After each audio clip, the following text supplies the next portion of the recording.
ایک بنیادی حقیقت جسے آج کے دور میں دانستہ طور پر نظر انداز کیا جا رہا ہے وہ یہ ہے کہ انبیاء علیہ السلام محض روحانی پیشوا نہیں تھے، بلکہ وہ انسانوں پر اللہ کی طرف سے قائم کردہ ایسی اتھارٹی تھے جس کی خلاف ورزی محض ایک نظری اختلاف نہیں بلکہ ایک قابل گرفت عمل تھا۔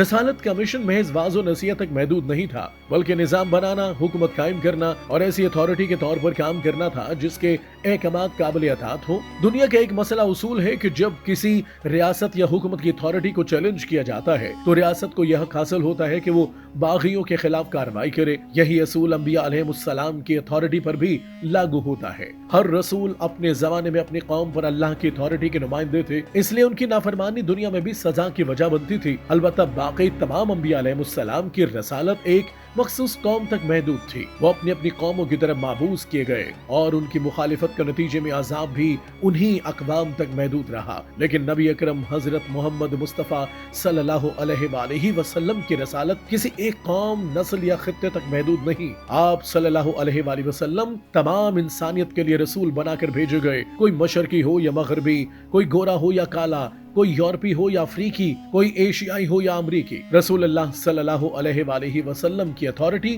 پوری انسانیت پر قائم ہے۔ اب سوال یہ ہے کہ نبی اکرم صلی اللہ علیہ وآلہ وسلم کی یہ اتھارٹی عملاً کیسے قائم ہوگی؟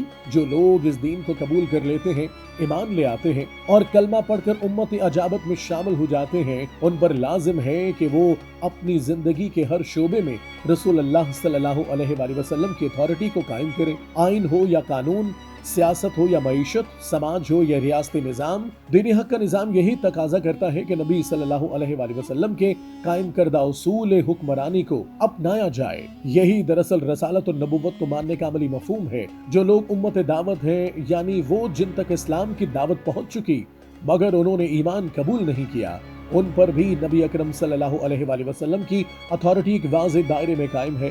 اگرچہ وہ عقیدے کے اعتبار سے مسلمان نہیں، لیکن انہیں یہ اجازت ہرگز نہیں دی جا سکتی کہ وہ اپنے معاشروں میں ظلم، ناانصافی، استحصال، بددیانتی، بد اخلاقی اور انسانی دشمن نظام قائم کرے۔ دین حق کا نظام یہاں بھی عدل کا مطالبہ کرتا ہے۔ اللہ تعالیٰ نے انسان کو مکرم اور معظم بنایا ہے۔ کسی مزدور کا استحصال، کسی کسان کے حقوق کی پامالی، کسی غریب پر ظلم یا کسی معاشرے میں بدامنی اور تشدد کسی صورت قابل قبول نہیں۔ انسانی حقوق کی پاسداری غیر مسلم معاشروں پر بھی لازم ہے۔ اگر وہ عدل قائم نہیں کرتے، اگر وہ انسانیت کے بنیادی حقوق پامال کرتے ہیں، تو پھر حق پر قائم جماعت پر لازم ہو جاتا ہے کہ وہ ظلم کے خلاف کھڑی ہو، مزاحمت کرے، جدوجہد کرے۔ یہی جہاد کا اصل مفہوم ہے۔ قرآن مجید نے اسی مقصد کو ایک جامع جملے میں بیان کر دیا، لِیَقُومَ النَّاسُ بِالْقِسْطِ، تاکہ لوگ انصاف پر قائم ہو جائیں۔ یہی دین حق کا نظام ہے۔